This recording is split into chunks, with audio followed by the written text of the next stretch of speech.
Buenas tardes, señor presidente. Carlos Andrés Michelangeli, mi nombre. Buenas tardes, colega diputado. Buenas tardes, señores ministros. Ministro, de verdad que he visto la exposición de usted y la he apreciado detenidamente. Y de verdad que usted vive, o viven todos los ministros en otra Venezuela. Porque es que la inflación, ministro, cuando usted le explica, de verdad que yo soy abogado, no soy economista, pero no lo entiendo.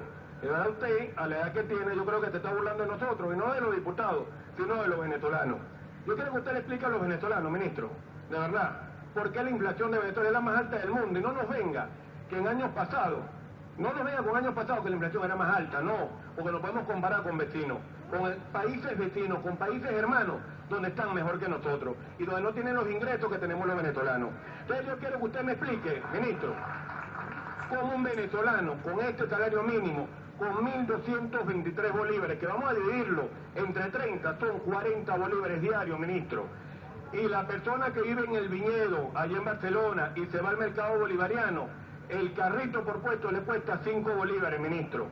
Nada más de ida, y cuando se retorna le cuesta 5 más, pero hay un problema ahí, ministro, que si la persona dura más el 5 de la tarde, por la inseguridad que tiene el país, lamentablemente le cobran 15, ministro. Y cuando va al mercado bolivariano, al puesto de Marco Flores, ahí en el mercado bolivariano, y se come una empanada, le cuesta 6 bolívares, más una malta, que es popular, le cuesta 5 bolívares. Eso es un equivalente de 22 bolívares, ministro. Explíqueme usted que es el 40%, el 50%, perdón, del salario mínimo diario.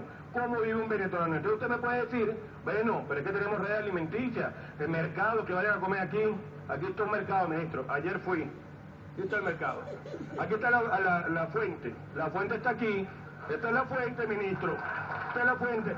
Y usted sabe que me encontré, ministro, que ustedes, en la cesta básica que ustedes nos ponen a los venezolanos, tenemos derecho a un refresco de 2 litros mensual, a un paquete de harina pan mensual, a 4 kilos de verdura, ministro. Y pregúntele a la mujer suya cuánto le echa a la sopa, cuánta verdura le echa a la sopa para una familia de 5 integrantes. Entonces yo le pregunto, ministro, de verdad, ¿cómo lo hacemos? ¿Cómo hacemos los venezolanos para vivir? Usted habla de independencia y habla de soberanía alimentaria. Usted sabe, ministro, y lo tiene que saber más que yo porque es economista, que 100 dólares, de 100 dólares que nos provienen de productos que exportamos, 95 son del petróleo. Y de esos 95 del petróleo, el que más, el socio mayoritario nuestro, el que más nos compra petróleo a nosotros, es el bendito imperio que ustedes tanto hablan. Este es un ejemplo nada más. Y después vamos a la soberanía alimentaria, ministro.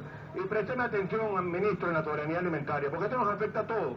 En la soberanía alimentaria que usted tanto habla, ministro, en el año 2009, según cifra del Banco Central, 3.400 millones se gastaron en alimentos. Y en el año 2010, ministro, se gastaron 4.120 millones de dólares. Ministro, el año, ¿cuánto se va a gastar en este año 2011? Y a mí no me preocupa, ministro, de verdad le digo de corazón, a mí no me preocupa el caso Pedeval, que se perdieron los alimentos, que se pudieron, porque eso es una incapacidad de ustedes, debe preocuparles a ustedes. Ustedes saben que me preocupa a mí, ministro, que cuando yo era un carajito, iba para el sur del estado Anzoátegui a visitar a mi familia, en la mesa de Guanipa se sembraba maní, en la mesa de Guanipa se sembraba sorgo, en la mesa de Guanipa se sembraba maíz, y en la mesa de Guanipa habían grandes extensiones con ganado. Y cuando usted va a la cuenca lunar y va al pueblo de Clarines, y va al pueblo de Onoto, y va a Valleguanate, ahí habían productores ganaderos que hoy no están. Y cuando usted va también, ministro, y va a Bergantín, ahí en ese Bergantín, y me permite terminar, ahí en Bergantín había café y no hay. Esa es la verdad que queremos, ministro. Por lo tanto, ministro, yo le pido, ministro, de verdad, excusa porque no te ve que era viudo, pero cuando lo hacía antes, o un familiar que tenga, porque la idea aquí no es ofender. La idea aquí, ministro, no es seguir hablando de ideología, que si somos de izquierda, somos de derecha, o de dónde somos. No, ministro. La idea aquí es generar bienestar para un pueblo. La idea aquí es que trabajemos en conjunto todos para solventar los problemas, ministro. Eso es lo que queremos. Por lo tanto, ministro, le pido mi disculpa porque no lo sabía, y lo que quiero es que Venezuela salga adelante y que el futuro de nuestros hijos sea mejor. Buenas tardes, ministro.